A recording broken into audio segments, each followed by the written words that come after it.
apresiasi terhadap teknologi yang semakin berkembang. Salawat serta salam senantiasa kita santunkan kepada junjungan kita Nabi Muhammad SAW, kepada keluarganya, sahabatnya,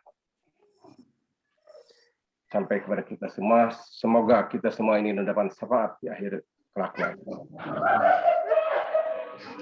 Yang terhormat Bapak Bung Korpres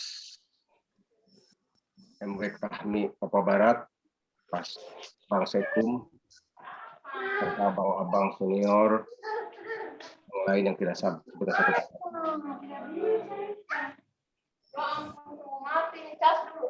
Mungkin Bang Darman langsung aja di ininya screen-nya. Mana itu? Apa? Mana Asia?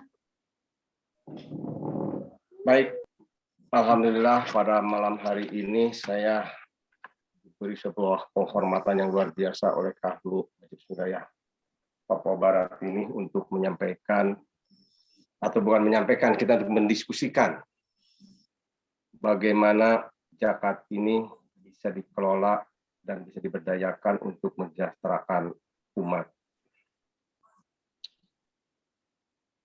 Baik, langsung ke slide berikut.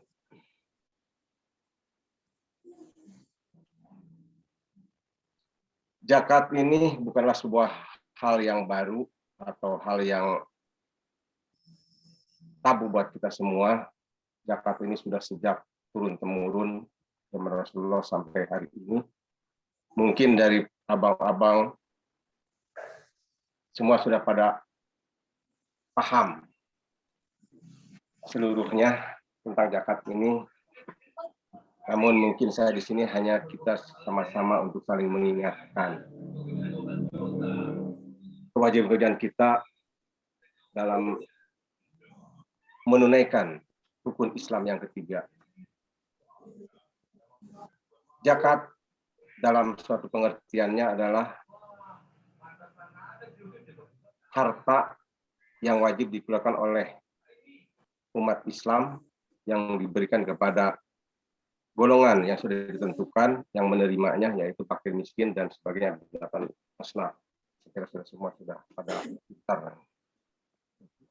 Zakat secara ini terbagi atas dua, yaitu zakat fitrah dan zakat mal. Lanjut.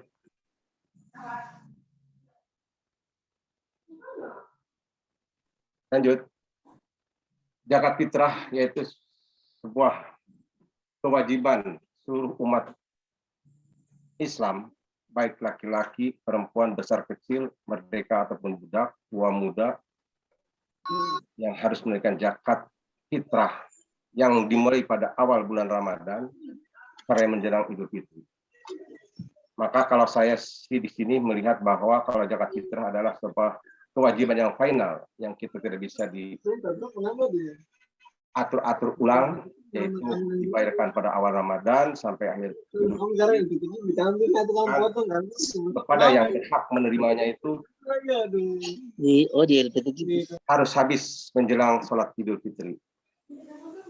Di mana zakat fitrah itu adalah sebuah kegiatan atau sebuah manfaat yang untuk membersihkan diri atau mensucikan diri. Kalau untuk penunaian zakat fitrah, saya kira semua sudah tahu besarannya 2,5 kg beras atau 3,5 liter beras. Lanjut.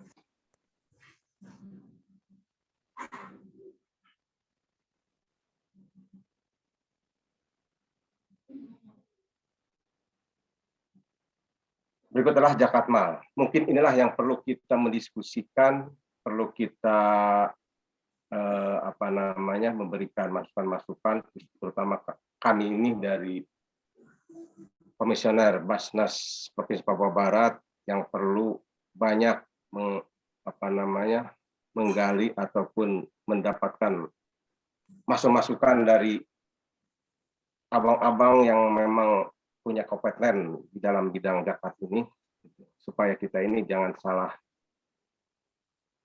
menentukan atau mendistribusikan bahkan untuk memperdayakannya. Zakat mal dalam arti kata yaitu segala jenis harta yang secara zat maupun substansi perolehannya yang tidak bertentangan dengan ketentuan syariat. Kadar atau harta tentu yang wajib dikurangkan kepada orang yang membutuhkan atau yang berhak menerimanya. Zakat mal ini harus memenuhi minimal 2 syarat untuk dikeluarkan. Yang pertama adalah dapat dimiliki, disimpan, dihimpun, dan dikuasai. Yang kedua adalah dapat diambil manfaatnya. Di mana adalah kalau dapat dimiliki artinya memang milik diri sendiri, dapat disimpan yaitu untuk tabungan dan sebagainya, dapat dihimpun atau dikumpulkan, dan memang menjadi dikuasai secara penuh oleh yang bersangkutan. Yang mana semuanya itu dapat diambil manfaatnya. Lanjut. Tujuan zakat di sini saya mungkin tujuan zakat itu banyak, cuman saya hanya menurut ada 7. Yang pertama adalah membantu mengurangi dan mengangkat kaum fakir miskin dari kesulitan hidup dan penderitaan. Yang kedua adalah membantu memecahkan permasalahan yang dihadapi oleh para mustahik lainnya. Yang ketiga, membina dan merentangkan tali solidaritas atau persaudaraan sesama umat manusia. Yang keempat, mengimbangi ideologi kapitalis yang memang itu sangat-sangat menekan kita, terutama adalah sebagai ideologi komunis yang anti agama. Yang kelima adalah menghilangkan sifat bakil dan serakah atas pemilikan kekayaan dalam penguasaan. Yang berikutnya adalah menghindarkan penumpukan kekayaan pada seseorang yang dikumpulkan di atas penderitaan orang lain. Artinya kita bagi-bagi rezeki atau bagi-bagi berkah atau bagi-bagi pendapatan kita, karena dalam pendapatan kita itu ada hak-hak orang miskin. Dan yang terakhir adalah mencegah jurang pemisah antara si kaya dan si miskin. Berikut. Dalam zakat ada terdapat beberapa hikmah. Yang pertama adalah kita sebagai orang yang memiliki harta dalam bentuk mensyukuri nikmat Allah, yaitu dengan mengharapkan pahala serta membersihkan diri dari kotoran, pikir, dan dosa. Yang kedua adalah melindungi masyarakat dari bahaya kemiskinan dan kemelaratan dengan segala akibatnya. Yang ketiga, memerangi dan mengatasi kefakiran yang menjadi sumber bencana dan kejahilan. Kita sekarang banyak di kampung-kampung, terutama di daerah saya sendiri. Itu banyak sekarang karena gara supermi ataupun menjual akidah dan menjual keyakinan. Membina dan mengembangkan stabilitas kehidupan sosial, ekonomi, pendidikan, dan sebagainya. Yang kelima, mewujudkan rasa solidaritas yang tadi dengan rasa belas kasihan kepada orang yang kurang beruntung. Kalau saya bukan miskin, sebenarnya kurang beruntung. Merupakan manifestasi kegotong royongan dan tolong-menolong di antara sesama manusia. Itulah beberapa hikmah daripada zakat. Sedang sebagai keutamaan zakat, yang pertama adalah menumbuh suburkan pahala bagi yang berzakat, memberikan berkat kepada harta yang ditinggal atau setelah dizakati, jadi hartanya yang jadi bersih dari hak-hak orang miskin. Masih sebab bertambahnya rezeki, insya Allah dengan kita berzakat dan harta yang kita simpan itu menjadi barokah, dengan pertolongan dan insya Allah dari Allah Subhanahu Wa Taala, menjauhkan kita dari bencana yang tidak dikehendaki. Selanjutnya adalah menjauhkan diri dari api, dari kepicikan dunia dan akhirat yang karena mendatangkan keberkatan dan kemaslahatan kepada masyarakat. yang berikutnya menumbuhkan kerukunan dan menumbuhkan kasih sayang di antara sesama kita. Yang berikutnya adalah mengembangkan rasa tanggung jawab dan menghasilkan uswatun hasanah. Lanjut. Saya kira baca saja ini kita supaya kita lebih ini karena sudah jam 10. Syarat zakat. Siap. Ya, secara umum ya jelas kita sudah tahu, ya jelas yang orang berzakat itu orang beragama Islam, yaitu merdeka, tidak ada dalam sebuah penguasaan orang lain. Yang jelasnya itu sehat, jasmani rohani, berkecukupan, artinya cukup untuk membiayai kehidupannya, terus hartanya memenuhi nisab atau pada kadarnya. Lanjut. Rukun zakat, yaitu kita ada rukun, tiap kita melaksanakan sesuatu ibadah, itu selalu kita harus mengikuti pada rukun-rukun yang disepakati oleh para alim ulama, yaitu yang pertama adalah adanya niat. Kalau tanpa niat berarti kita tidak akan mendapatkan barokah daripada kegiatan itu. Yang pertama, yang kedua adalah adanya muzaki atau orang yang membayar zakat. Yang ketiga adanya mustahik, orang yang menerima zakat, dan yang terakhir adalah adanya harta yang akan dizakat. Lanjut. Nah, peran zakat. Nah, inilah yang kita mungkin masuk kepada inti kita pada malam hari ini, adalah zakat sebagai usaha pemberdayaan dan peningkatan ekonomi umat. Jika kita ini melihat zakat yang hari ini, walaupun dari undang-undang berganti undang-undang, saya melihat bahwa pengelolaan zakat ini masih kepada pengelolaan tradisional yang dimodernkan, tapi belum kepada hal yang diwajibkan dan ditentukan dalam undang-undang itu. Yaitu dapat mengharapkan bahwa kita dapat memberdayakan khususnya umat Islam yang kurang beruntung dari nestapa ekonomi, sosial, dan moral, supaya yang miskin ke depannya bisa menjadi kaya, atau awalnya menjadi mustahik dan menjadi muzaki. Selain dari sebagai pemberdayaan dan peningkatan ekonomi umat, juga zakat itu sebagai penggerak pertumbuhan ekonomi umat. Jika zakat ini juga dikelola dengan baik dan kesadaran umat yang memiliki harta itu adalah sudah mulai membaik, maka zakat itu sungguh benar-benar bisa dimanfaatkan untuk menumbuhkan ekonomi khususnya di umat Islam. Karena potensi zakat ini kalau saya lihat dari data penduduk Islam dan juga dari kehidupan umat Islam, khususnya di Papua Barat ini cukup signifikan. Namun dalam pengelolaan dan dalam pengumpulannya sampai saat ini hanya mencapai 12-15% saja yang kita bisa didapatkan. Lanjut. Pengambilan zakat bagi perekonomian umat, yaitu dengan cara mengumpulkan zakat dan mendistribusikan kepada yang berhak menerimanya. Yaitu kita dengan beberapa kegiatan seperti melakukan sebuah kegiatan pelatihan kepada mungkin generasi muda yang punya potensi untuk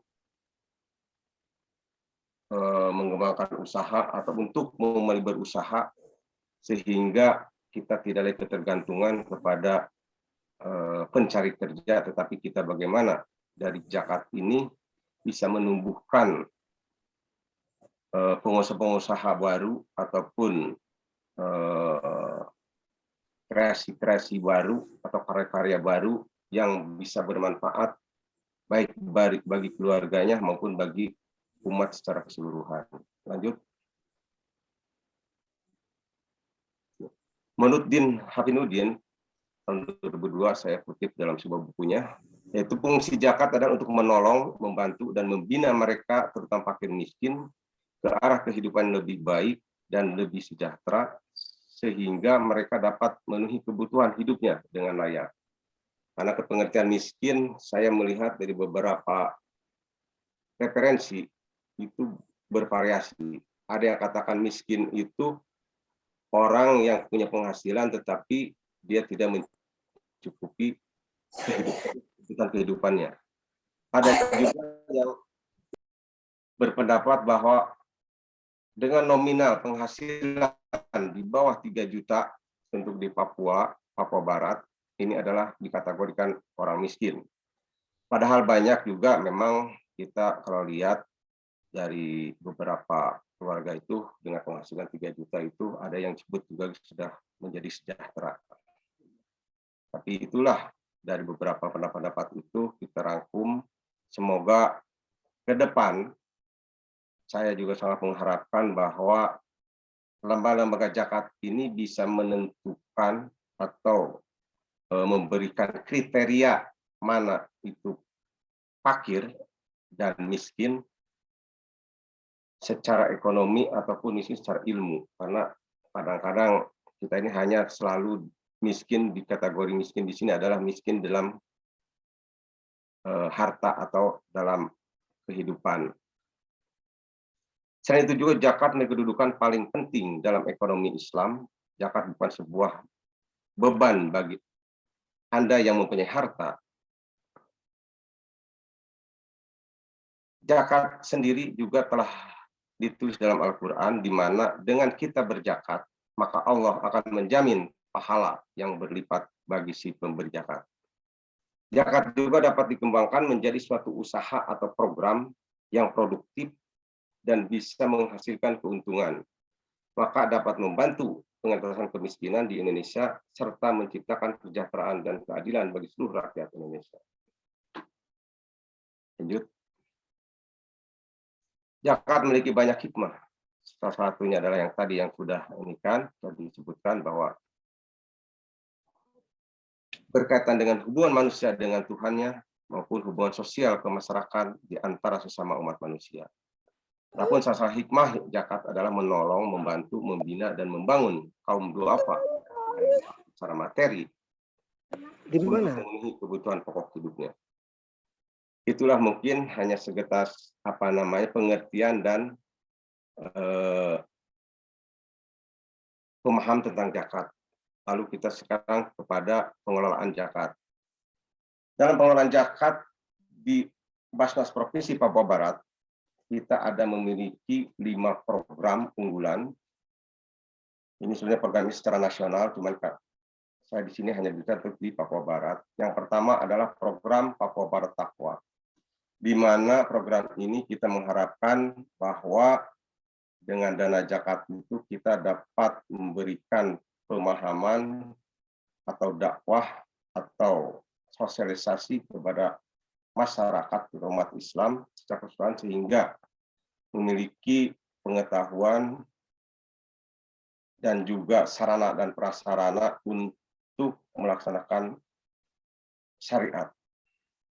Yang kedua adalah program Papua Barat Sehat, di mana Papua Barat Sehat ini kita adalah menginginkan adanya sebuah program yang kontinu untuk membantu fakir miskin atau orang yang kurang beruntung yang sakit supaya menjadi sehat. Dan yang berikutnya adalah Papua Barat Cerdas, yang kita adalah ini jangka panjang dalam rangka mencerdaskan anak-anak bangsa, yaitu membantu biaya-biaya pendidikan ataupun kita memberikan pendidikan yang memang dikhususkan yang dikelola oleh Badan Ahli Zakat, yaitu salah satu sudah ada di daerah Bogor, sekolah cendekia Basnas, itu jadi seluruhnya adalah dibiayai oleh Basnas. Yang berikutnya ada Papua Barat Sejahtera. Nah, inilah yang dalam rangka malam ini mungkin didiskusikannya bagaimana zakat ini bisa bermanfaat, bisa berkelanjutan, bisa membantu pemerintah dalam rangka mensejahterakan orang-orang miskin, terutama yang berada di Provinsi Papua Barat. Mungkin secara detailnya nanti kita diskusikan. Dan yang terakhir adalah Papua Barat Peduli. Dalam Papua Barat Peduli ini kita sudah beberapa kali mengadakan pembagian sembako pada awal Ramadan, yaitu di Kabupaten Sorong, dan kemarin pada tengah Ramadan di Kabupaten Pakpak. Karena kami ini, komisioner yang baru ini, barulah kita bekerja kurang lebih sekitar 3 bulanan. Jadi kita juga masih sama-sama belajar, sama-sama melihat kondisi di dalam maupun di luar daripada kehidupan umat kita ini. Lanjut. Potensi zakat Papua Barat sangatlah cukup besar karena jumlah penduduk Provinsi Papua Barat itu adalah 1.156.840 jiwa, di mana dari itu adalah kita umat Islam kurang lebih ada 466.627 jiwa. Ini data dari saya ambil dari Papua Barat, angka kalau nggak salah, dalam angka. Jumlah penduduk Muslim yang produktif di Papua Barat kurang lebih ada 314.070 jiwa. Nah, dari yang produktif inilah kita yang harapkan bahwa mereka-mereka ini bisa, mungkin yang belum menjadi mujaki atau masih mustahik, kita bisa dibina untuk bisa mujaki. Dan yang sudah mujaki mungkin kita lebih dikonsistenkan dalam pembayaran zakatnya supaya pembinaan selalu terus meningkat, selalu terus berkontinu dan selalu berkembang. Jumlah penduduk Muslim miskin di Provinsi Papua Barat adalah sebanyak 68.150 orang atau sebesar 21,7%. Lanjut. Jika kita petakan umat Muslim di Papua Barat dalam 3 kategori, ini adalah versi saya pribadi. Saya waktu rapat di ini juga kita akan saya memasukkan dalam 3 kategori ini, di mana adalah yang pertama kategori miskin. Miskin di sini adalah orang yang tidak bisa mencukupi kehidupannya. Yang kedua adalah sejahtera. Sejahtera ini adalah sudah lepas dari sebagai mustahik, tetapi dia belum mempunyai simpanan atau belum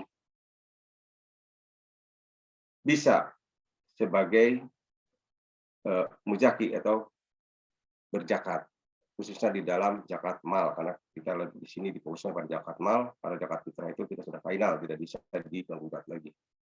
Yang ketiga adalah orang kaya atau agniya, di mana diharapkan yang ketiga inilah sebagai motor, sebagai penggerak daripada bagaimana si miskin akan menjadi sejahtera dan sejahtera menjadi kaya.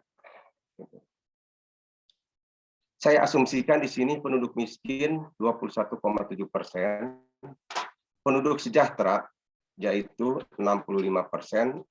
Ini saya ditambah 5% dari saya buku yang pernah baca adalah dari Bank Dunia yang pernah meneliti tentang zakat. Dia yang sejahtera itu sekitar 60%, saya ambil 65%. Terus yang ketiga adalah penduduk kaya kurang lebih 13,3%. Lanjut, ini nanti dalam perhitungannya nanti kepada penghitungan pembayaran zakat. Dan asumsi zakat yang ada di Provinsi Papua Barat ini kalau dikelola dengan baik ya sebesar inilah. Insya Allah kita bisa tergarapnya. Dari penduduk kaya ini, yaitu dari tadi 13,3% atau sebanyak 41.771 orang.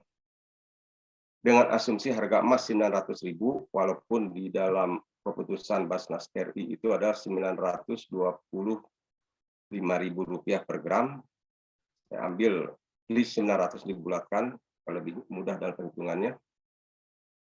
Dikali 85 gram adalah sama dengan 76.500.000, maka kita wajib membayar zakat mal dari 76.500 dikali 2,5% adalah Rp1.912.500.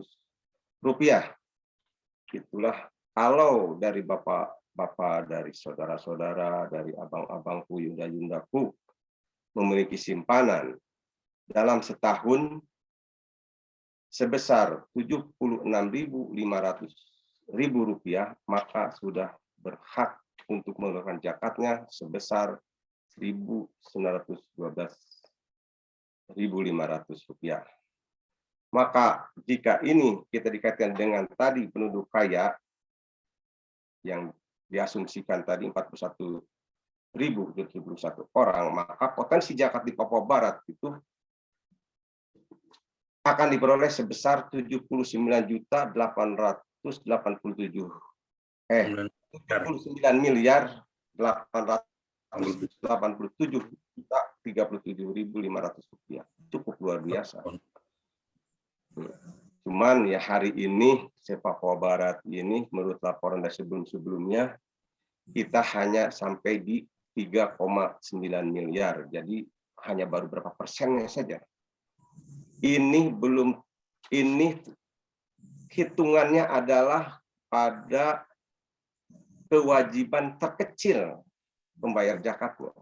Sedangkan masih banyak orang-orang yang mungkin bisa 10 kali lipat kewajiban bayar zakatnya dari potensi yang terhitung ini. Bahkan mungkin kalau tidak salah dari Bank Dunia itu yang mungkin zakat itu di Papua Barat itu sampai 170 miliar lebih. Lanjut. Untuk mencapai harapan dan impian itu secara teori ada 4 langkah penting yang perlu dilaksanakan. Yang pertama adalah memperkuat dukungan regulasi. Yang saya singgung tadi, di mana Undang-Undang Nomor 23 Tahun 2011 dan PP Nomor 14 Tahun 2014 itu hanya dalam rangka pelembagaan dan kalau saya katakan itu hanya himbauan untuk membayar zakat melalui lembaga Basnas. Jadi belum ada sebuah kewajiban untuk orang-orang yang berhak membayar zakat ini untuk membayar zakatnya kepada Basnas atau lembaga-lembaga zakat lainnya yang memiliki izin. Yang kedua adalah memperkuat kemampuan lembaga. Ya kita tahu sendiri hari ini terus terang kita ini sangatlah minim atau pakir dalam SDM kelembagaan ini. Kenapa? Karena memang artinya zakat ini ingin dikelola secara profesional, secara baik, namun tidak ditunjang dengan berbagai peningkatan SDM-nya, atau sampai saat ini belum ada perguruan tinggi ataupun sekolah yang mengkhususkan baik tentang manajemen zakat ataupun tentang zakat itu sendiri, pengelolaan zakat, keuangan zakat itu sendiri. Hanya sudah ada beberapa perguruan tinggi hanya sebatas mata kuliah. Jadi belum ada kepada mungkin fakultas, apalagi kepada perguruan tinggi secara khusus tentang Basnas, tentang zakat. Yang ketiga adalah kurangnya sosialisasi. Seharusnya sosialisasi yang harus terus-menerus dan juga pendidikan kepada publik tentang kewajiban zakat itu. Yang terakhir adalah memperkuat kerjasama dengan stakeholder. Nah, stakeholder ini kerjasamanya adalah yaitu tadi regulasi dari pemerintah dengan politik, itu DPR untuk supaya dapat mengeluarkan regulasi yang memang betul-betul dapat mengatur dan mewajibkan zakat itu jika perlu atau memang harusnya sama dengan kewajiban dengan membayar pajak. Lanjut.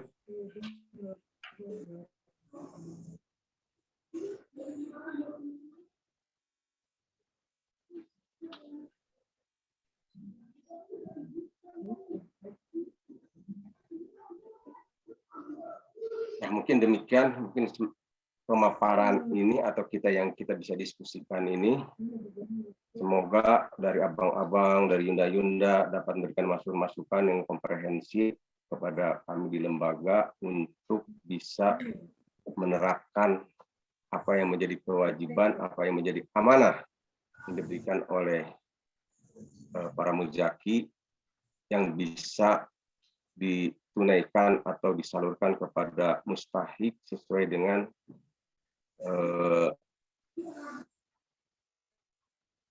kebutuhan yang diharapkan atau didambakan oleh para mustahik. Demikian sementara saya kembalikan kepada moderator. Billahi taufiq wal hidayah. Assalamualaikum warahmatullahi wabarakatuh. Waalaikumsalam warahmatullahi wabarakatuh. Terima kasih Kanda Ed Junaidi selaku narasumber yang juga adalah anggota komisioner Basnas Papua Barat. Bang, tapi tetap saya saya baru utuh dapat materi tentang zakat di Papua Barat, kendala, potensi. Awal-awal kan tahun lalu saya pernah mendekati Basnas Papua Barat untuk melakukan kemitraan pemberdayaan umat, tapi saya tidak tahu kondisi utuhnya lembaga Basnas itu.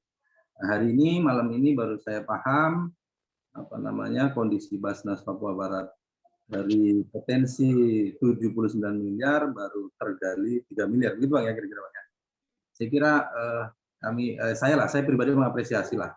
Artinya mungkin dengan adanya, tapi saya sepakat juga tadi bahwa saya kira juga saya pribadi Basnas ini kan baru mulai berbenah, kan belum lama juga saya lihat. Ya, 7 tahun belakang. Ya, 7 tahun belakang. Dan kemudian Papua Barat kan juga baru saya lihat, dan baru satu kepengurusan lalu, sekarang mulai agak bangkit, dan dengan kepengurusan yang baru 3 bulan ini kita semua berharap lebih profesional, lebih modern, tapi tidak memaksakan modern, tapi dalam pelaksanaan tidak modern, tapi benar-benar modern. Saya kira itu Bang Ed Junaidi, terima kasih, sangat komprehensif materinya. Tadi saya hampir menanyakan apa kendalanya, tapi saya kira sudah dipaparkan di ujung-ujung tadi. Saya kira begitu Kanda, Yunda, abang-abang yang bergabung, kita berikan waktu dan kesempatan untuk menyampaikan masukan atau saran terkait tema hari ini, membumikan zakat untuk mensejahterakan umat. Silakan abang-abang, ada yang mau menyampaikan usul saran? Atau abang Korpres dulu, Korpres MW ingin memberikan komentar atau masukan? Abang Hasan. Makasih. Assalamualaikum warahmatullahi wabarakatuh.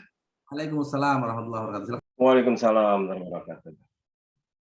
Bang Ed yang kami hormati, saya lihat ada Bang Sirat juga, Ketua Dewan Pakar, alhamdulillah. Assalamualaikum abang-abang, dinda-dinda yang bergabung di Zoom kita. Kita bersyukur kepada Allah bahwa sampai saat ini kita dalam keadaan sehat walafiat. Amin. Selanjutnya kita masih dikuatkan untuk melakukan aktivitas-aktivitas di bulan suci Ramadan. Mungkin kegiatan virtual ini kelihatannya kecil, sederhana, tapi paling tidak menjadi bagian dari silaturahim di antara kita keluarga besar kami Papua Barat, tetapi juga menjadi penguat untuk kita bersinergi, paling tidak bisa melahirkan ide-ide, gagasan-gagasan terkait dengan isu-isu pokok keagamaan, dan salah satunya malam ini adalah masalah zakat yang sudah disampaikan oleh Bang Ed. Saya mungkin tidak terlalu ini, saya lihat abang-abang teman-teman terlalu tegang, jadi santai saja ya Mas. Kita biasa saja supaya biar ini bahwa sebenarnya yang mungkin ada perlu ini sosialisasi yang pertama, yang saya lihat harus perlu diperbanyak sosialisasi. Yang kedua, terus isu zakat ini didekatkan kepada muzaki, kepada muzaki baik secara individu maupun secara kelembagaan. Jadi misalkan bagaimana peran serta umat terhadap pemberdayaan zakat itu baik individu maupun kelembagaan.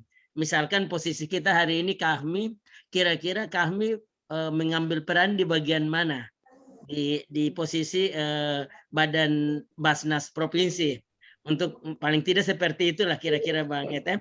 Nah, terus yang kedua, kami punya program, misalkan sekarang kan kita lagi program pembebasan wakaf tanah, insya Allah tanah kampus yang kita sudah lagi sedang diskusikan. Apakah ini juga menjadi bagian yang bisa sama-sama dimasukkan dalam program Basnas untuk pengumpulan infak sedekah dan zakat ini, sehingga bisa program kami terutama pembebasan lahan ini bisa disegerakan, apalagi momentumnya bulan suci Ramadan. Mungkin Abang hanya mengantarkan saja, intinya bahwa saya terima kasih, syukran kasiran untuk kita semua untuk saling mengingatkan satu dengan lain melalui diskusi-diskusi yang oleh Bang Sekum dia kasih judul disiram. Kalau disiram berarti dia tumbuh, insya Allah. Amin. Mungkin sementara dari Abang itu. Assalamualaikum warahmatullahi wabarakatuh. Waalaikumsalam warahmatullahi wabarakatuh. Terima kasih Bang Korpres MB. Ya, jadi Bang Korpres menyampaikan beberapa hal, juga menginformasikan terkait kegiatan wakaf tanah yang lagi dirintis. Silakan abang-abang yang lain mau memberikan masukan, saran terkait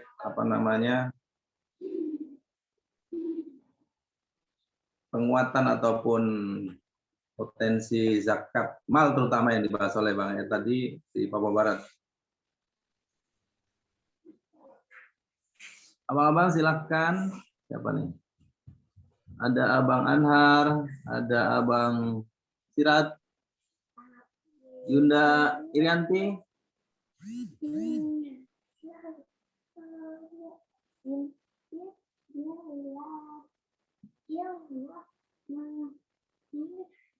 Abang Yunda, ada yang mau masuk? Baik, mungkin kalau belum ada, saya inikan sedikit dari Pak Korpres tadi, Bang Korpres tadi. Boleh? Ya, Bang. Halo? Ya, silakan Maed. Untuk Ya, baik. Mungkin saya ada sedikit ucapan terima kasih kepada Bang Korpres sudah memberikan pengantar masukan. Ya, memang betul pada saat ini setelah saya masuk 3 bulan yang lalu, awalnya kita ini artinya komisioner yang baru ini adalah sebagai melanjutkan dari yang komisioner sebelumnya. Tetapi setelah kita masuk, ya artinya kita hampir mulai dari nol kembali, gitu kan. Yang dimana salah satu yang sangat lemah, sangat tidak ada itu adalah masalah sosialisasi. Itu yang memang betul-betul selama ini sosialisasi itu sangat-sangat vakum. Ya, diharapkan juga salah satunya Majelis Wilayah Kahmi ini adalah sebuah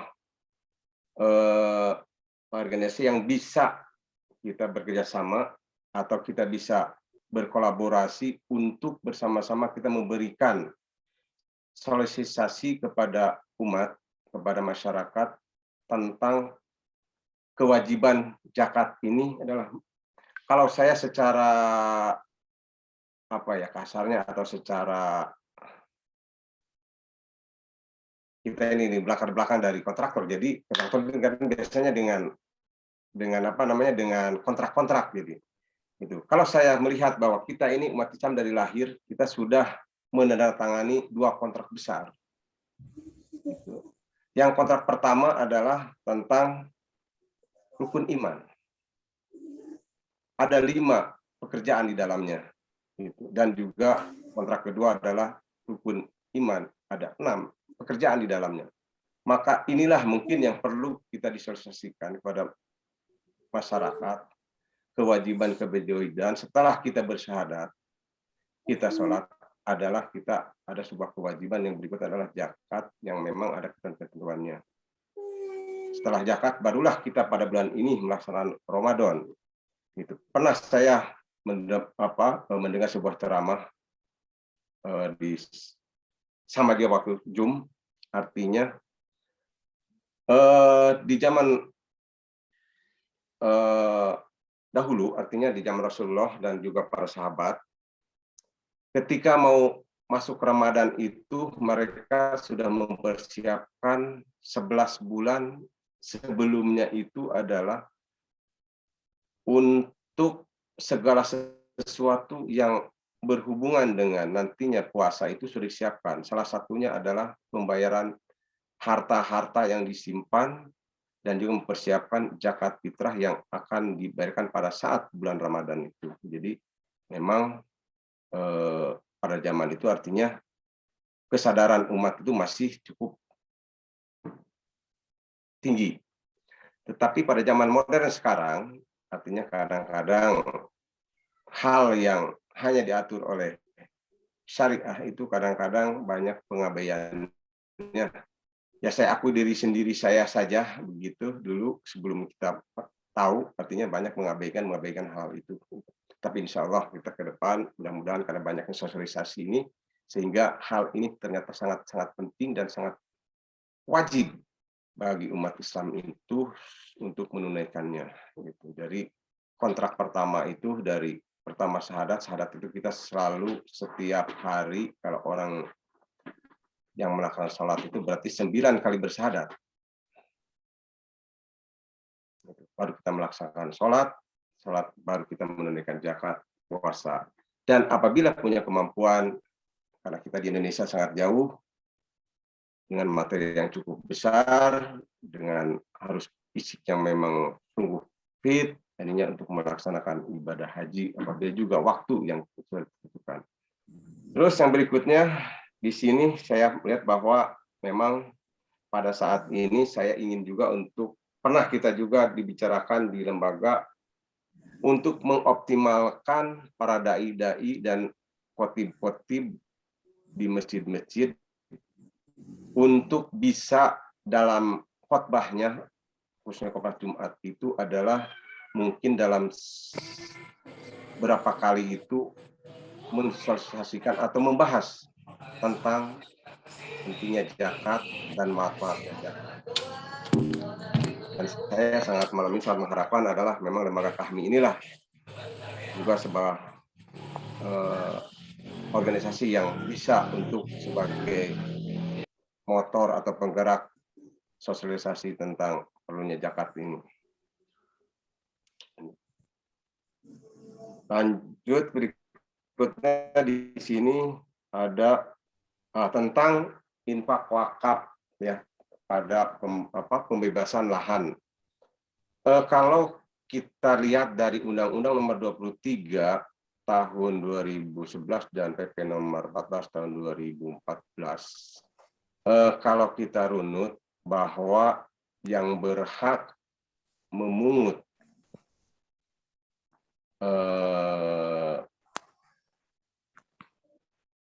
pembayaran ataupun zakat infak sodako adalah sebuah lembaga yang memiliki izin untuk itu. Jadi kalau kami dalam rangka punya hajat untuk itu, kalau saran saya adalah membuatlah sebuah lembaganya dan didaftarkan di Kementerian Agama untuk menarik infak sodakoh di umat Islam secara keseluruhan. Nah nanti bisa berkolaborasi atau bekerjasama dengan Basnas, bisa seperti itu. Mungkin sementara. Mungkin kalau masih ada yang perlu didiskusikan, mari kita diskusikan. Kalau saya mampu untuk memberikan tanggapan malam ini, insya Allah saya berikan. Kalau memang saya nggak mampu, mungkin saya akan didiskusikan dengan teman-teman. Terima kasih, saya kembalikan kepada moderator. Baik, Bang Ed, terima kasih atas tanggapan yang disampaikan oleh Bang Korpes tadi, terutama terkait pengadaan tanah wakaf. utamanya tadi Bang Ed menyarankan seperti itu. Bang Korpres ada memberikan Boleh sambil merokok ini. silakan Bang, silakan. Kita tuntaskan yang satu dulu terkait ini atau bagaimana Bang Korpres? Atau dibahas di tempat lain? Saya pikir mungkin cukup apa intinya untuk ini kan baru awal diskusi dengan terlepas dari Bang Ed sebagai komisionaris Basnas Provinsi, tapi juga keluarga besar kami. Saya pikir bisa diatur itu. Siap.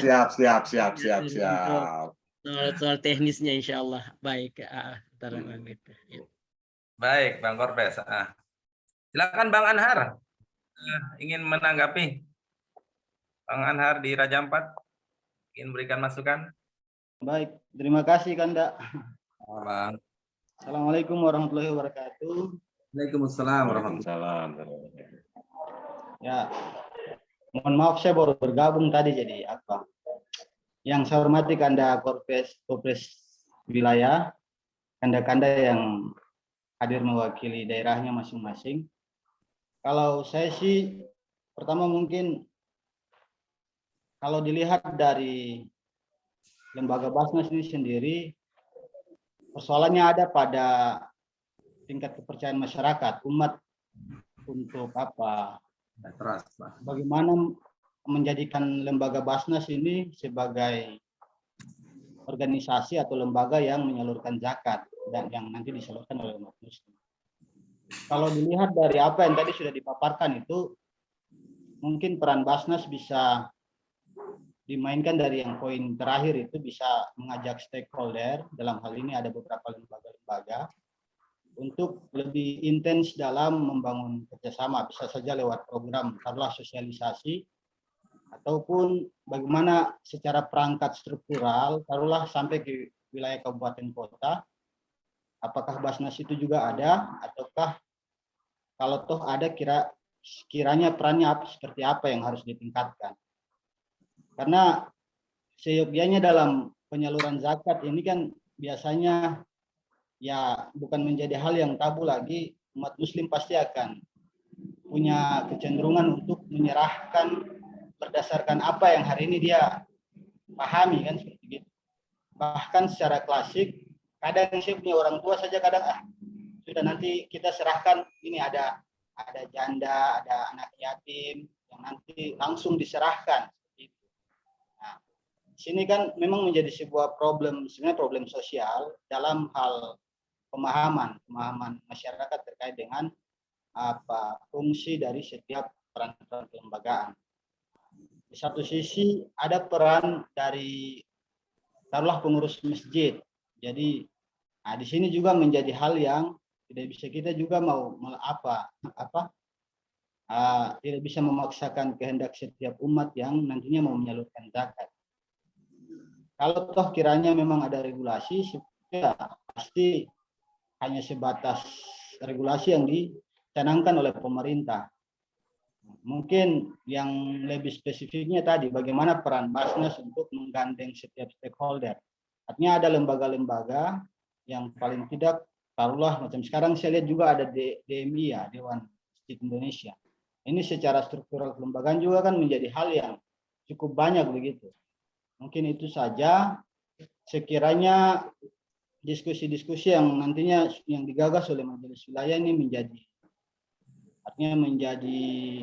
pemicu bagi kami yang ada di daerah untuk juga melakukan kegiatan-kegiatan Zoom yang hari ini bisa dimanfaatkan melalui perkembangan teknologi. Mungkin cukup sekian Kanda, tidak mesti harus dibahas dan sebagainya juga. Paling tidak nanti kami juga bisa dikenalkan juga dengan Basnas yang ada di Kabupaten Raja Ampat. Mungkin itu aja poinnya. Sekiranya hal yang kurang bisa dapat nanti ditambahkan atau diisi oleh teman-teman yang lain atau kanda-kanda yang lain. Saya kembalikan Kanda Sumarno. Ya, terima kasih Bang Anhar atas tanggapan, responnya, atas penyampaian dan diskusi materi malam ini. Ya, saya kira Bang Eed, Bang Komisioner, tadi disampaikan oleh Bang Anhar, meskipun beberapa sudah disampaikan, tetapi ada harapan-harapan dari Bang Anhar terkait Basnas di tingkat kabupaten, seperti apa itu. Tapi sebelum saya lupa, mungkin Bang Eed juga saya ingin menyambung yang tadi dari Bang Anhar sampaikan. Pada intinya kan sebenarnya ada persoalan bagaimana menggali potensi dari hitung-hitungan data potensi umat itu tadi. Ya, saya pikir Bang Eed tadi sudah sampaikan dalam rapat bahwa akan menitipkan materi-materi zakat pada dai-dai atau khutbah-khutbah Jumat, itu juga saya sepakat. Tapi apakah memungkinkan tidak dibuat semacam penyuluh zakat di daerah-daerah yang sangat potensial? Misalnya, oh Sorong itu potensi umat yang masuk kategori 3 kaya itu banyak, sehingga butuh penyuluh zakat yang lebih banyak misalnya. Atau seperti itulah. Saya kira itu, saya menambahkan Bang Anhar. Bang Eed silakan ditanggapi apa yang disampaikan oleh Bang Anhar tadi terkait peran-peran kelembagaan. Silakan. Moderator bisa tambah. Siap, Bang Darman. Lanjut Bang Darman. Bisa. Ya, silakan. Ya, Abang narasumber izin ya. Siap. Insya Allah. Begini, Assalamualaikum warahmatullahi wabarakatuh. Waalaikumsalam. Jadi saya begitu tertarik dengan zakat karena zakat kita bicarakan ketika Ramadan saja menuju ke Idul Fitri. Setelah itu lepas 11 bulan kemudian kita nggak pernah berdiskusi lagi tentang zakat dan sebagainya. Padahal di 11 bulan berjalan kan sosialisasi dan distribusi zakat itu bisa dimaksimalkan. Itu yang pertama. Yang kedua, saya juga melihat ya, tadi sudah abang narasumber sudah menyampaikan bahwa memang ada kendala di persoalan sosialisasi. Nah, yang jadi persoalan juga di tingkat kita umat, pemahaman tentang zakat itu masih minim. Saya kasih contoh bahwa orang-orang kaya di Manokwari ini, orang Bugis terutama, orang-orang saya, itu banyak yang mengirimkan zakat malnya itu ke kampungnya. Katanya lebih afdol kalau di kampungnya sana dibayarnya. Di kampung sana. Nah, itu dikirimkan ke sana. Padahal kan harusnya zakat itu bisa memberdayakan orang terdekat dia. Nah, itu pemahaman-pemahaman itu yang belum sampai ke tingkat umat kita. Nah, saya tidak tahu, mungkin upaya Basnas mungkin harus lebih ekstra untuk memberi pemahaman itu, karena dari sekian belas miliar, berapa puluh miliar tadi itu hanya tergarap 3, berarti kan berapa persennya, baru berapa persen sekian saja yang tergarap. Itu soal kemudian distribusi. Nah, mungkin yang jadi soal juga kayak saya menghitung zakat yang saya harus bayarkan, itu yang kita tidak tahu juga. Misalnya saya mungkin sudah dengan pendapatan saya sudah harus membayar sebenarnya, tapi saya tidak pernah membayar kalau misalnya karena saya tidak tahu hitung-hitungannya. Mungkin Abang Sekum MD dengan jumlah tanah berapa puluh hektar, kemudian sawit, dengan itu harusnya sudah membayar ya. Nah, dan akhirnya tidak membayar karena tidak bisa menghitung, tidak tahu hitungan terutama zakat mal, Bang Ed, Bang. Siap. Nah, mungkin kita dikasih tahu lebih detail tentang hitung-hitungan itu mungkin. Itu yang kedua. Terima kasih sebelumnya. Assalamualaikum warahmatullahi wabarakatuh. Waalaikumsalam warahmatullahi wabarakatuh. Terima kasih Abang Sekum MW. Silakan Bang Ed. Saya kira ada sekitar 3 atau 4 yang perlu Bang Ed tanggapi, baik soal kelembagaan, soal pemahaman, soal sosialisasi. Silakan Bang Ed dulu. Waktunya. Baik, terima kasih atas saran dan masukannya, juga pertanyaannya memang cukup luar biasa. Inilah yang kita harapkan, bagaimana untuk lembaga ini bisa membangun ke depan lebih baik lagi. Yang mungkin saya pertama dari Bang Ansar dulu ini, yaitu kita lemahnya kepercayaan masyarakat. Saya akui 100%. Kenapa? Karena kita pun di lembaga sendiri artinya belum bisa menata secara struktural. Kenapa? Memang di dalam undang-undang itu kita secara undang-undang tidak ada lembaga strukturalnya, hanya kita diwajibkan untuk pelaporannya. Karena kewajiban membentuk Basnas Provinsi adalah haknya Kanwil Agama beserta Gubernur, Kabupaten Kota adalah Depak dan Bupati atau Wali Kota. Hanya terputus secara komando.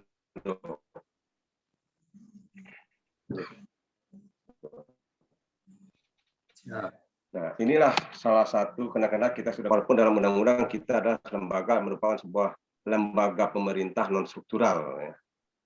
Tetapi ya penghasilan masih tetap dari honorer saja. Itu yang pertama. Yang kedua adalah tentang lembaga kabupaten kota. Nah, saya menganggap pertama juga sama dengan Asar, waktu pertama kita masuk itu yang saya katakan tadi awal bahwa kita tinggal melanjutkan.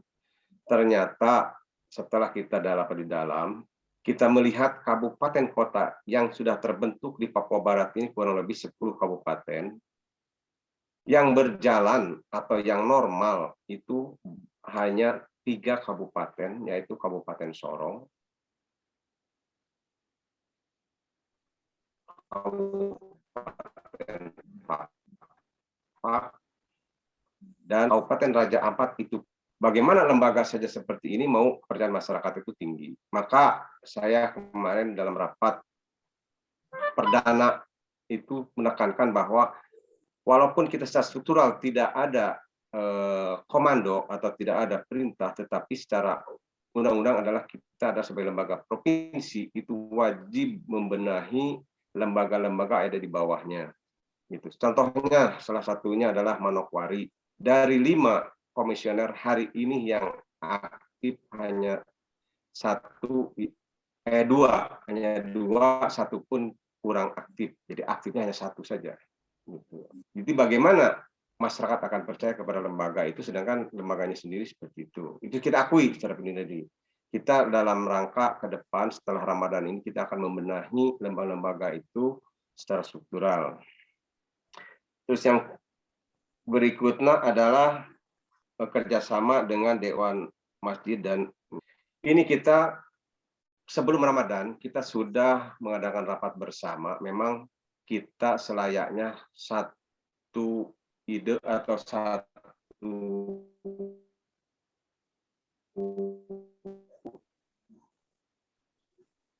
draft langkah antara Basnas, Dewan Mator dari masjid-masjid yang ada, karena umat Islam itu sebuah kegiatannya adalah di dalam masjid, sehingga kita bisa berkolaborasi tentang pelaksanaan sosialisasi maupun tentang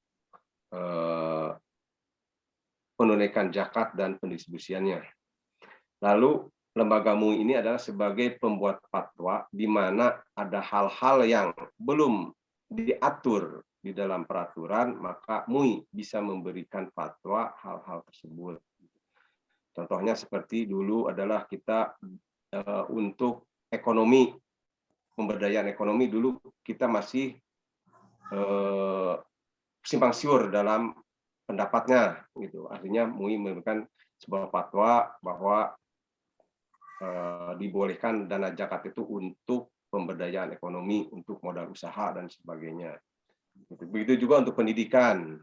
Itu dulu juga untuk pendidikan adalah hanya diambil dari fisabilillah yang begitu kecil, artinya sedangkan untuk pendidikan itu begitu besar biayanya, gitu. Akhirnya Fatwa MUI keluar dengan memberikan peluang sampai di 30% dana zakat mal bisa dibuat untuk pendidikan. Nah, itu. Jadi itulah mungkin yang memang sekarang kita dari lembaga ini sudah mencoba untuk menjalin kebersamaan selain dari Dewan Masjid dengan MUI, juga kita dengan perguruan tinggi. Salah satu yang sudah MOU kita dengan perguruan tinggi adalah IAIN Sorong, ya, dengan Pak Hamzah, Dr. Hamzah, kita sudah kan, karena saya lihat perguruan tinggi yang ada mata kuliah tentang zakat adalah IAIN Sorong, gitu. Jadi itu yang kita melakukan kerjasama. Gitu. Jadi walaupun kita baru 3 bulan, alhamdulillah beberapa penunjang-penunjang untuk bisa mensosialisasikan zakat ini kita sudah memerlukan pembenahan-pembenahan, dan mulai kita mengajak kerjasama dengan stakeholder tadi, gitu. Lalu ke berikutnya yang dari Bangkot Pres MD ini persoalan gali potensi. Ya. Ya memang betul, ya seperti tadi saya katakan, bagaimana potensi yang bisa tergali, sedangkan kita lembaga sendiri belum normal secara utuh dari provinsi kabupaten.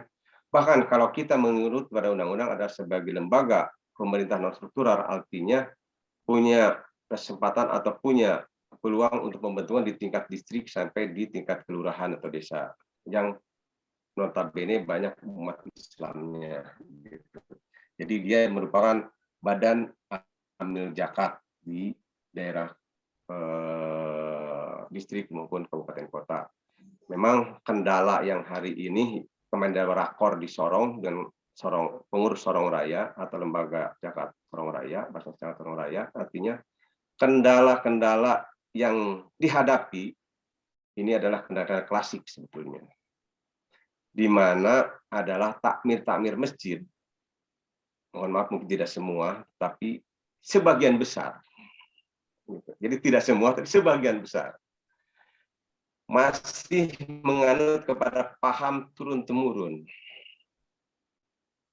Nah, paham kan? Nah ini. Jadi begitu Basnas masuk itu mereka menganggap apa? Wilayah kita ini. Ini salah satu kendala kita yang harus dihadapi. Jadi kita memang makanya kita garap kerjasama dengan Dewan Masjid Indonesia supaya kita bisa memberikan pemahaman kepada takmir masjid yang ada di seluruh Papua Barat ini. Dan juga kita kadang-kadang kendala-kendala dari pemahaman masyarakat. Memang betul zaman dulu itu turun-turun yang sudah ratusan tahun ini zakat ini hanya dibuat sebuah konsumtif. Jadi walaupun dana zakat begitu besar, tetapi manfaatnya hanya untuk 1-2 hari saja. Gitu. Jadi tidak ada untuk pengembangan berlanjutnya. Jadi miskin tetap miskin saja gitu. Nah, maka dengan ini pemerintah mungkin step by step atau pelan-pelan artinya merubah dari undang-undang tahun 99 ke undang-undang nomor tahun 2011 itu artinya merubah dari dulu Badan Amil Zakat daerah, pusat daerah dan sebagainya menjadi Basnas sekarang gitu kan. Mungkin ke depan kita bisa dengan masukan-masukan dari lembaga-lembaga ini dengan masukan-masukan yang lebih banyak artinya akan berubah lagi. Ya diharapkan artinya pemerintah minimal kita bisa menjadi sebuah lembaga yang memang itu bukan sebuah lembaga ya pemerintah mengeluarkan sebuah regulasi yang memang mewajibkan semua orang kaya atau pengusaha yang dalam rangka pengurusan izin-izin mereka. Artinya begini, saya harapkan ke depan itu setiap pengusaha memiliki NPWJ. Pada saat setahun kemudian, pada saat memperpanjang izinnya lagi adalah dia harus bisa memperlihatkan telah membayar zakat tahun yang berlalu. Tapi ya itu kan tidak semudah apa yang kita harapkan karena pemahaman para alim ulama pun sangat banyak yang berkontradiksi dengan apa yang diharapkan oleh lembaga Basnas itu sendiri. Jadi memang kita pelan-pelan memberikan masukan kepada pusat untuk supaya adakan perubahan-perubahan dan sebagainya. Terus tadi tentang apa nih? Penyuluh zakat. Ya memang kita sudah ada rencana ke arah situ. Ya salah satunya itu tadi kerjasama dengan Mubalik adalah salah satunya ada sebagai penyuluh zakat. Gitu artinya kalau penyuluh itu berarti kan sudah langsung bertanggung jawab, tetapi ini dalam rangka menjalin sinergi dulu lah gitu dengan memberikan sosialisasi kepada masyarakat. Terima kasih atas sarannya. Ini memang kita juga sudah mulai ada ke situ, tapi belum kita actionkan karena kita juga baru 3 bulan kita menata ini dengan berbagai persoalan dan permasalahan yang kita hadapi. Gitu. Terus berikut dari Bang Darman, memang betul dari tahun ke tahun yang sudah ratusan tahun ini kita zakat ini hanya dibumingkan itu pada saat menjelang Ramadan dan Ramadan saja. Setelah itu kosong lagi. Nah, dari saat ini, kita selesai kali ini, saya harapkan kepada abang-abang Yunda-Yunda, khususnya majelis wilayah kami ini, ikut serta dalam rangka mensosialisasikan ini. Bahwa zakat itu bukan hanya, khususnya zakat mal, itu bukan hanya pada Ramadan, tetapi dia bermacam-macam. Memang nanti saya akan inikan satu persatu, artinya ada beberapa. Saya di sini hanya bisa menjelaskan 9 macam zakat yang nanti akan saya coba untuk kalau waktunya masih bisa gitu. Jadi contohnya zakat penghasilan itu bisa dibayar per bulan, bisa dibayar per tahun. Terus peternakan, ya ini ternak-ternak ini wajib ini zakat ini. Gitu, petelur ini nanti ada perhitungannya gitu kan gitu. Itulah yang kita memang itu yang kurang disosialisasikan. Itu saya sosialisasi ini yang memang tidak ada selama kepengurusan yang pertama, bukan tidak ada ya, mungkin keterbatasan waktu, keterbatasan biaya dan sebagainya. Jadi itu juga kita tidak bisa menyalahkan gitu. Lalu berikutnya ya tentang perhitungan zakat. Mari mungkin saya untuk mencontohkan salah satu perhitungan zakat. Salah satunya adalah perhitungan zakat penghasilan. Khusus penghasilan ini adalah merupakan bagian daripada zakat mal yang merupakan dia sama dengan zakat pertanian. Jadi dia bermusim. Gitu. Contohnya profesi atau penghasilan atau profesi sebagai kontraktor. Setiap dapat proyek, dia wajib, selesai proyek itu wajib membayar zakatnya. Atau pada saat pelaksanaan pekerjaan itu wajib melaksanakan zakat. Itu. Namun itu sampai saat ini belum bisa diterapkan karena yaitu banyak kontraktor ini yang selalu berlindung pada dalam regulasi. Belum ada ketentuan secara mengikat dan mewajibkan itu. Gitu. Walaupun secara pengetahuan sudah diberikan. Gitu. Jadi itulah yang kita juga sekarang lagi sedang melakukan perubahan-perubahan itu. Terus juga cara penghitungan penghasilan ini atau zakat profesi ini adalah mengacu kepada perhitungan pertanian, yaitu dia kadarnya yaitu sebesar 500. Coba dulu, jangan sampai salah nih, saya lebih baik buka catat buku gitu. Kadang-kadang lupa jadi.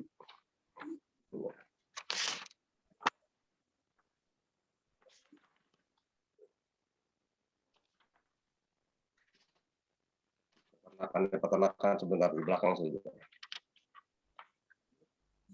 Nisab untuk zakat profesi itu sama dengan zakat pertanian, yaitu sebesar 652,8 kg beras. Itu berapa itu kira-kira? Kalau beras misalnya harga 10.000, berarti dia penghasilan 6.528.000 rupiah, sudah wajib mengeluarkan zakatnya setiap bulan. Jadi dikali 2,5% dari hasil bruto ya. Jangan sampai dengan gaji, saya gaji cuma 3 juta, tapi tunjangannya 6 juta. Nah, berarti kan kalau digaji 3 juta dengan 6 juta 9 juta. Nah, itu berarti sudah kena kewajiban membayar zakat. Perhitungannya. Untuk profesi atau untuk pertanian juga begitu, penghasilan 652,8 kg beras. Wajib mengeluarkan zakat. Kalau untuk pertanian jelas ada pertanian yang pengairan, ada yang tanah hujan atau tanpa diairi. Kalau pengairan yang jelas itu zakatnya untuk pertanian itu 10%. Kalau tanpa pengairan 5%. Itu dengan zakatnya. Terus tadi penghitungan zakat untuk profesi sudah ya, untuk pertanian sudah. Sekarang ke zakat peternakan. Nah, peternak ini. Kalau untuk kambing, ya, untuk kambing sampai 9 ekor kambing yang dewasa itu wajib zakat 1 ekor. Berikutnya 10 sampai 14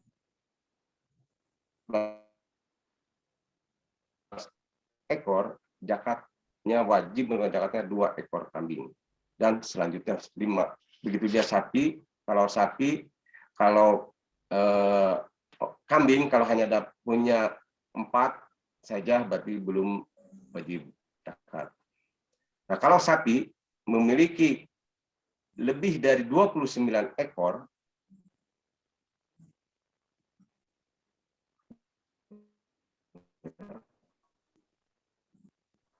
wajib belum diwajibkan untuk berzakat. Tapi kalau 39 ekor, maka wajib zakat 1 ekor anak sapi. Anak sapi ini adalah sudah lepas dari induk, bukan yang masih menyusui. 40 ekor sampai 59 ekor, jadi kelipatan 10, wajib zakat 1 ekor sapi yang usia 1 tahun. Minimal 1 tahun. Minimal 1 tahun. Lalu kelipatan 10 berikutnya adalah wajib zakat 1 ekor sapi usia minimal 2 tahun dan seterusnya. Itu untuk peternak. Dan yang berikutnya adalah untuk peternak ayam. Ayam potong ataupun ayam telur. Memang di sini ada perdebatan para alim ulama, ya, masih berdebat tentang perhitungan atau kadar tentang zakat peternak ayam ini, tetapi sebagian besar sudah sudah sepakat menghitung peternak ayam ini dikategorikan sebagai penyimpan emas. Jadi apabila hasil peternak ayam potong atau pedaging ataupun petelur, hasilnya dalam setahun mencapai seharga 85 gram emas pada harga saat ini, maka wajib mengeluarkan 2,5%. Bisa dipahami? Jadi peternak ayam, baik pedaging maupun petelur, apabila hasil setahun atau hasil panennya 1 kali panen itu seharga 85 gram emas harga pada saat panen, maka wajib mengeluarkan zakatnya 2,5% dari hasil ternak itu. Jadi dia pakai harga emas gitu untuk peternak-peternak. Jadi kalau di sini Bang Korpres MD ini 1 kali panen telur itu dapat kurang lebih 76 juta, maka wajib 2,5%-nya dikeluarkan supaya barokah. Dan disalurkanlah kepada lembaga yang resmi supaya bisa pemberdayaan kepada umat berkelanjutan itu bisa diberdayakan. Itu mungkin perhitungan zakat, ya, zakat profesi maupun zakat peternakan dan pertanian. Mungkin kalau masih ada lagi yang mau ditanyakan, silakan. Tapi bukan zakat apa begitu. Selama saya masih bisa mampu untuk menjawab, insya Allah saya jawab. Terima kasih, saya kembalikan moderator. Terima kasih Bang Eet. Jadi memang semua udah terjawab.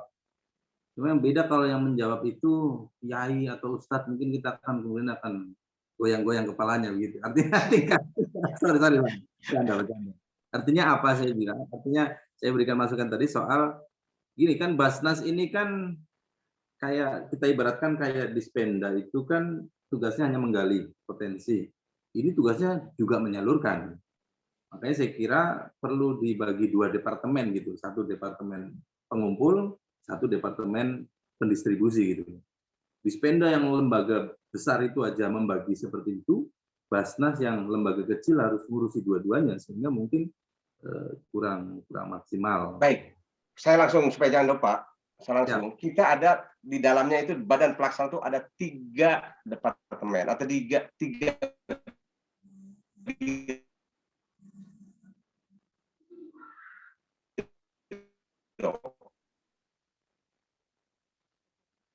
Halo Bang Ed, sinyalku kan sinyal Bang Ed. Yang pertama adalah biro pengumpul, kedua biro pendistribusi di provinsi.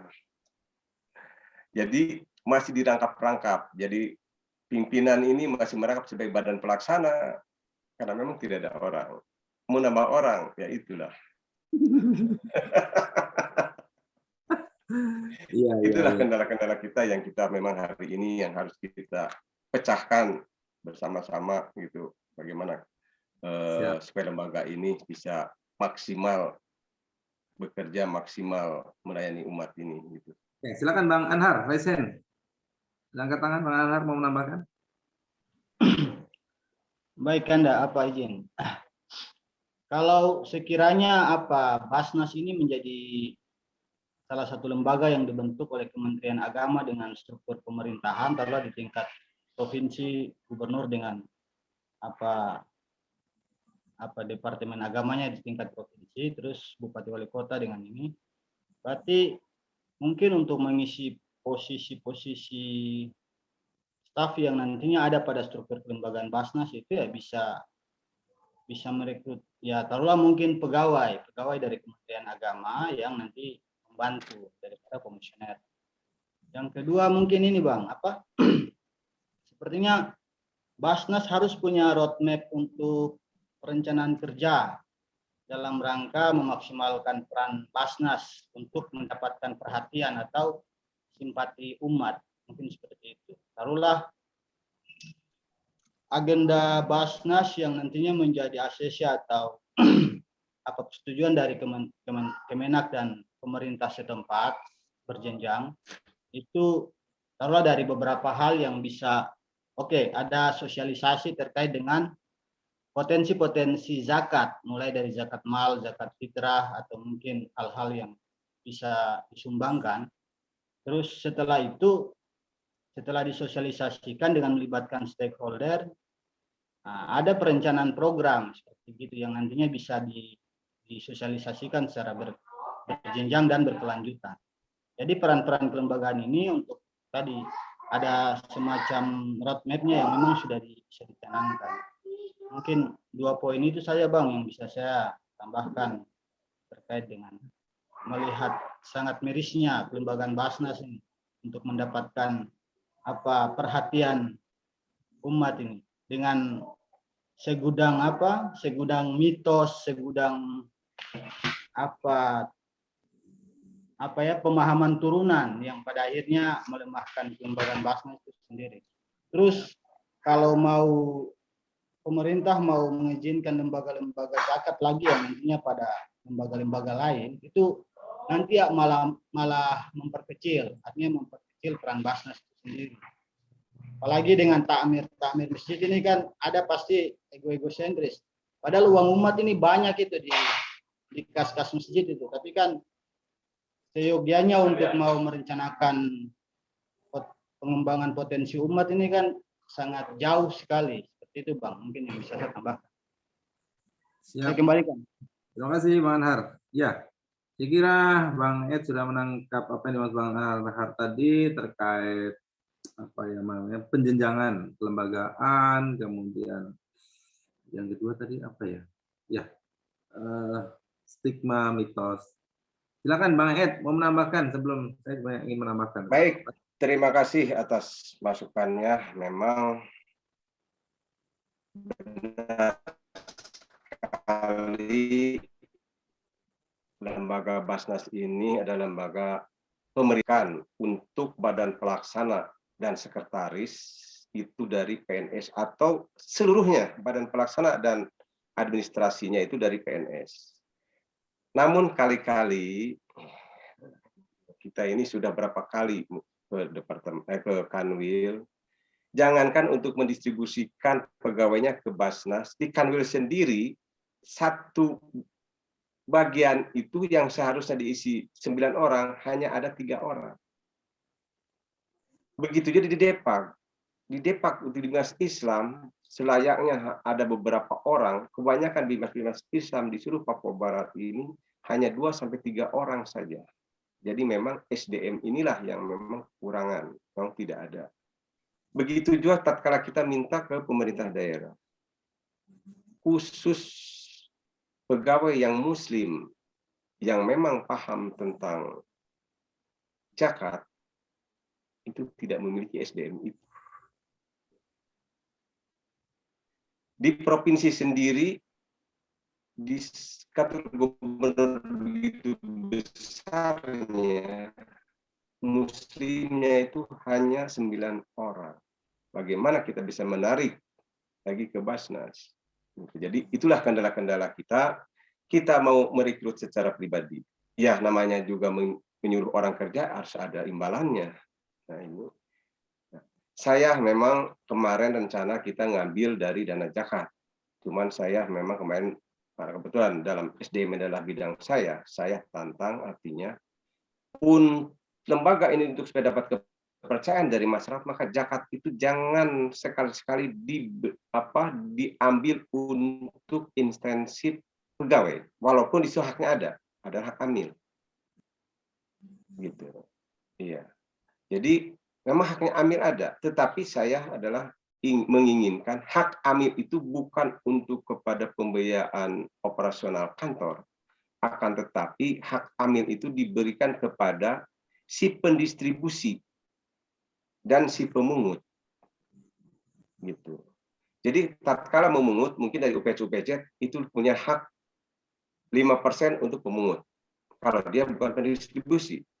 Nanti di tingkat badan pelaksana sebagai pendistribusi, untuk mendistribusikan ini kan perlu namanya transportasi, perlu biaya akomodasi kalau itu di luar kotanya, gitu. Nah, itulah yang diambil bagian amil itu untuk operasional itu. Jadi bukan operasional untuk gaji dan sebagainya. Gitu. Nah, akhirnya kita jadinya tidak jadi merekrut. Tadinya sebelum Ramadan kemarin merekrut kurang lebih sekitar 7 orang, ya karena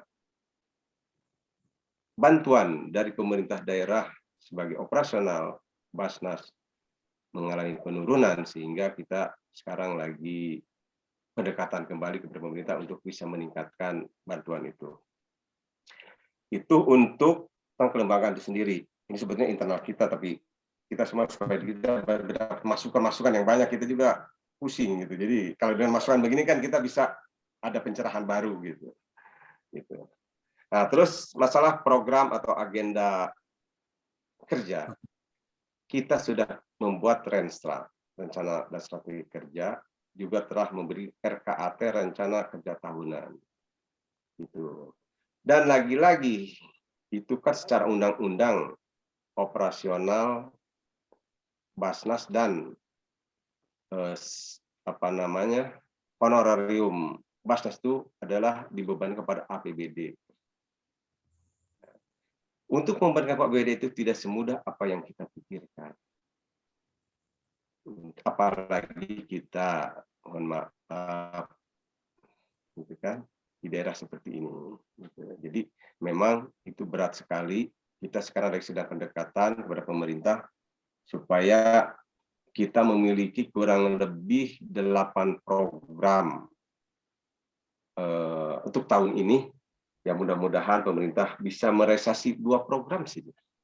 Berarti kita alhamdulillah, berarti kita bisa dipakai untuk sosialisasi dan lain sebagainya. Jadi itulah kita kalau untuk program atau agenda yang besar untuk kita dilaksanakan di tingkat provinsi itu. Nah, memang kita program kita yang sangat ini mendesak dalam waktu setelah Lebaran ini, kita ada salah satu program adalah merestrukturisasi kembali lembaga Basnas di tingkat kabupaten kota yang ada di Provinsi Papua Barat ini, karena memang seperti saya katakan tadi, dari 10 itu hanya 3 yang artinya bisa berjalan, yang lainnya pincang-pincang dan lain sebagainya.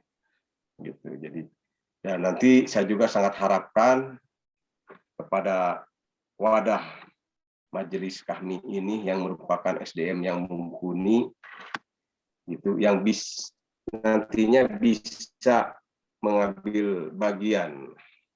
Jangan dibiarkan. Saya sedih pada saat kita kemarin tes proper tes untuk di provinsi, itu ternyata artinya yang dari kami ini hanya 1 orang saja. Gitu.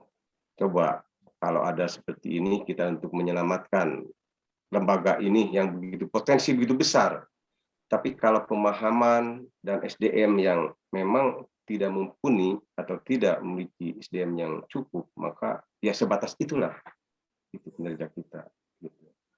Jadi saya harapkan kontribusi dan juga kepedulian dari teman-teman khususnya yang belum memiliki kegiatan yang lebih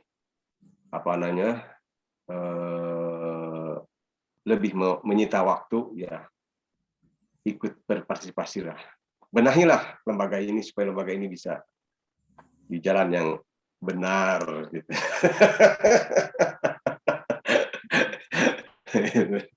Demikian sementara, silakan kalau masih ada. Ya. Bang Ed, terima kasih. Bang Ed paling pintar ya. Tapi tidak apa-apa, rahasia-rahasia perusahaan dibuka, rahasia-rahasia lembaga dibuka. Ya. Tidak, justru kita menjadi miris mendengar, melihat situasi ini begitu. Jadi saya nggak bisa ngomong banyak. Ya, silakan Bang Korpes. Kayaknya semakin malam semakin menarik ini. Silakan. Teman-teman yang lain kalau mau ngomong aja, tapi mungkin saya lagi asik. Jadi pertama, kalau saya lihat ini kan harus filosofisnya didapat dulu dari sisi lembaga. Kalau dulu sebelum ada undang-undang Basnas atau itu manajemen dakwah kita itu kan manajemen yang namanya manajemen lillahi ta'ala. Yang penting dikerjakan. Ya, betul. Dan itu kewajiban per individu. Itu kalau kita sebut dulu namanya manajemen lillahi ta'ala. Makanya beberapa diskusi beberapa pasca tahun lalu soal bahwa apakah dakwah ini mau diprofesionalkan atau mau dibiarkan berjalan seperti manajemen lillahi ta'ala yang saya sampaikan tadi. Nah, ternyata negara bahkan sepakat ulama itu dakwah ke profesional. Itulah kemudian lahirlah perangkat undang-undang yang salah satunya adalah Basnas. Kalau kita bicara profesional itu artinya business oriented. Artinya semua itu sudah harus dikelola secara orientasi profit. Nah, kalau dia tidak profesional, itu berarti dia tidak masuk kategori profit. Nah, itu artinya pemahaman saya. Karena itu, nah kalau kita lihat posisi Basnas hari ini, dia sudah masuk ke ranah oriented profit. Nah, karena dia sudah dijamin oleh undang-undang satu. Keunggulan dia dijamin oleh undang-undang. Yang kedua, kita lihat bahwa posisi karena dia oriented profit tidak mesti berapa jumlah uang yang dia dapatkan, tetapi berapa banyak program yang dia hasilkan terhadap pemberdayaan keumatan. Jadi ada 2 di situ, ada output, ada juga outcomes dari pengelolaan lembaga-lembaga dakwah yang salah satunya adalah seperti Basnas. Nah, karena itu saya melihat kalau kita masih pakai pendekatan birokratis, itu akhirnya polanya dia tidak bisa maksimal karena ya Bang Ed tahu lah kita minta maaf pegawai Kementerian Agama SDM-nya bagaimana dan seperti apa, akhirnya itu kemudian menjadi menegasikan Basnas sendiri yang mestinya punya wilayah kerjanya yang luar biasa. Saya ambil contoh misalkan mungkin dompet duafa itu mungkin salah satu trigger bagaimana kita bisa menjadikan lembaga dakwah yang dia tidak selain mengumpulkan uang tetapi juga program dia itu yang kemudian menjadi basis trust bagi umat. Yang kedua, model kayak BKKBN dulu. Bagaimana pemerintah berhasil menjalankan program keluarga berencana. Nah, dan itu artinya ada undang-undangnya, kemudian menggunakan dai-dai yang tadi, penyuluh-penyuluh agama, dan bicara tentang firman hadis yang mengajak untuk bagaimana menjarangkan kehamilan. Dan itu kemudian termasuk waktu itu Indonesia berhasil di posisi KB. Nah, saya melihat ini yang juga mungkin perlu direduksi kembali. Terus yang kedua, soal definisi kalau informasi yang saya tahu tentang zakat ini, kalau di Al-Quran itu ada 3 istilah. Ada infak, ada sedekah, ada zakat. Nah, jadi menurut para ulama itu, kalau misalkan Allah menyebut itu zakat, berarti ya itu yang dimaksud zakat. Nah, yang seperti tadi. Tapi ketika itu disebut infak, itu berarti yang dimaksud adalah infak dan zakat. Sedangkan yang disebut sedekah di dalam surat At-Taubah ayat 60 itu innamas sedekah, itu berarti yang dimaksud di dalamnya adalah sedekah, ada infak dan zakat itu sendiri. Nah, karena itu sebenarnya fleksibilitas untuk pengelolaan zakat itu Basnas itu mestinya ruangnya agak lebih sedikit terbuka karena di dalam Al-Quran juga ada ruang-ruang untuk definisi tentang infak, sedekah dan zakat. Nah, itu yang menurut saya itu pertama dari sisi filosofis, kenapa lembaga yang tadinya dia jadi lembaga yang manajemennya lillahi ta'ala, dia kembali harus manajemen yang profesional. Nah, terus yang kedua, internal kita identifikasi masalah yang tadi Bang sampaikan, memang masalah kita ini adalah soal kelembagaan. Minta maaf Bang Ed, memang ini juga menjadi catatan. Kita terkadang membawa membawa organisasi yang setingkat provinsi, tapi terkadang seakan-akan dia sifatnya lokal. Ini juga terkadang mindset ini harus dirubah. Betul. Itu sudah yang kita hadapi. Ini mungkin itu ya itu. Jadi mestinya kan ini untuk satu Papua Barat. Kenapa harus dikasih sempit, dia hanya minta maaf hanya Manokwari misalkan Basnas provinsi. Kan itu kan mindset ini yang harus dirubah ini.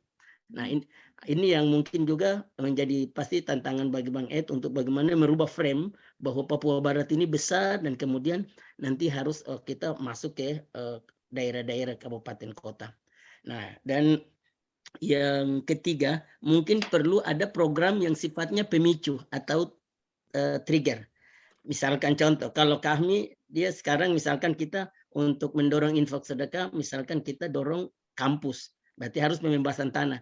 Kita ini butuh 1 hektar 500 juta Bang Ed. Kita misalkan, nah artinya kita lagi sedang punya optimisme untuk itu. Nah, boleh nggak misalkan Basnas, dia punya program brandingnya adalah Rumah Sakit Islam Papua Barat.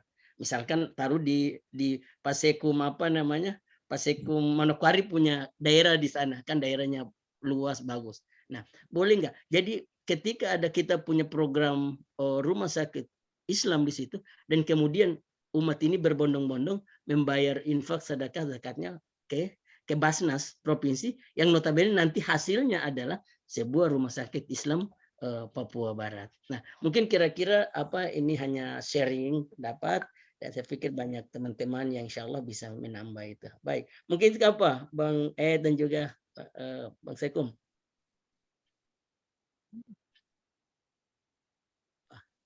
Dia suruh tidur Pak. Baik, saya langsung saja. Terima kasih Bang Korbes. Saya pikir ini closing statement. Ini waktu udah mau habis. Juga closing statement dari Bang Ed selaku narasumber lah. Kita sudahi. Baik, terima kasih.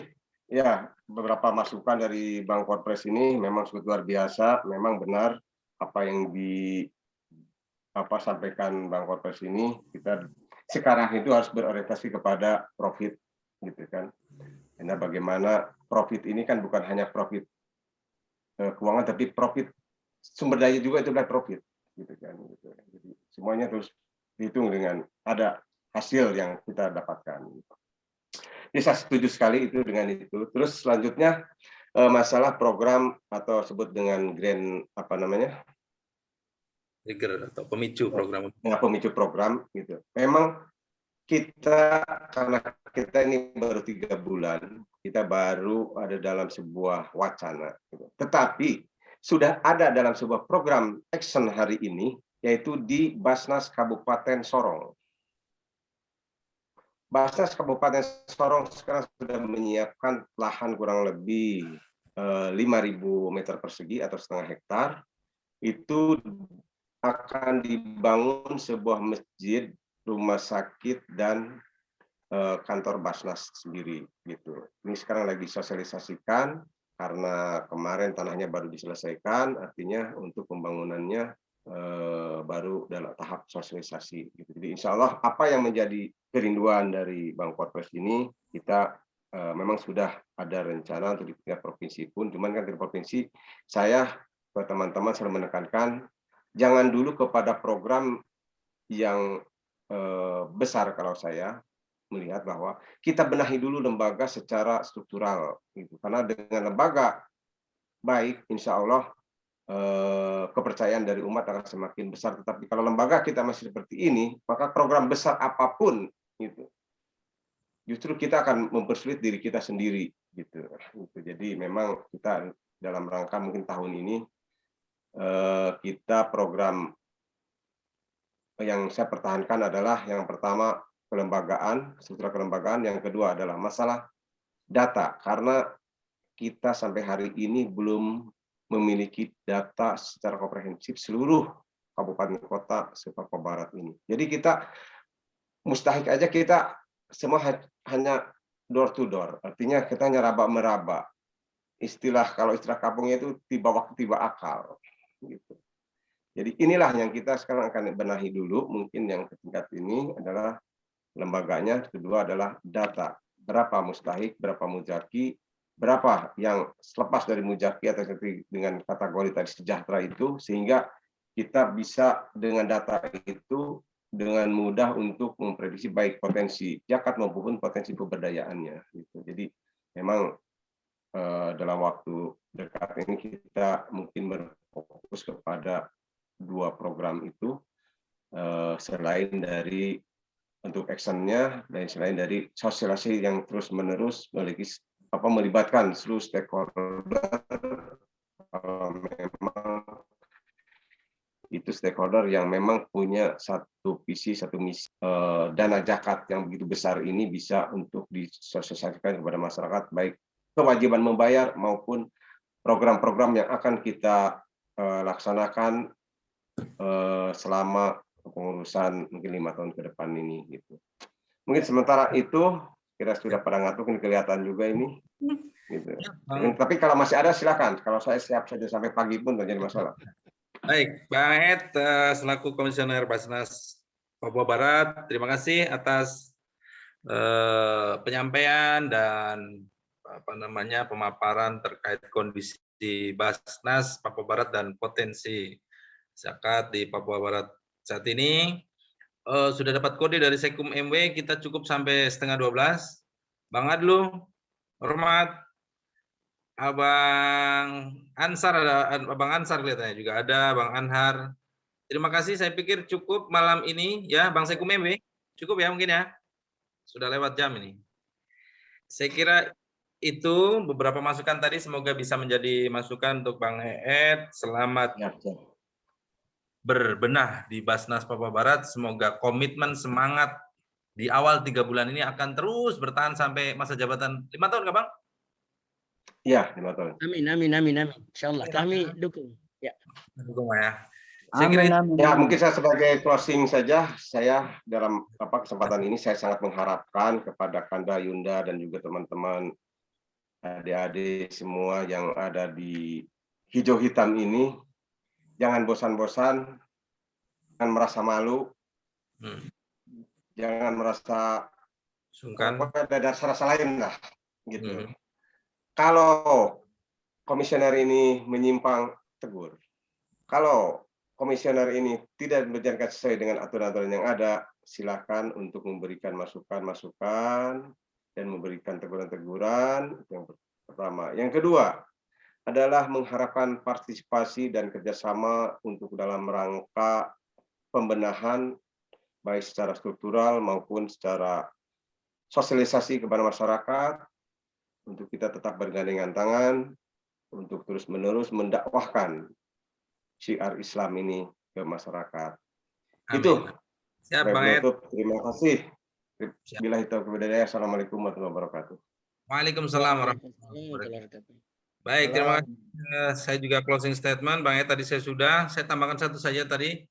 Saya pikir saya saran mungkin Basnas Papua Barat lebih baik independen tadi terkait mau mitra dengan DMI, dengan MUI.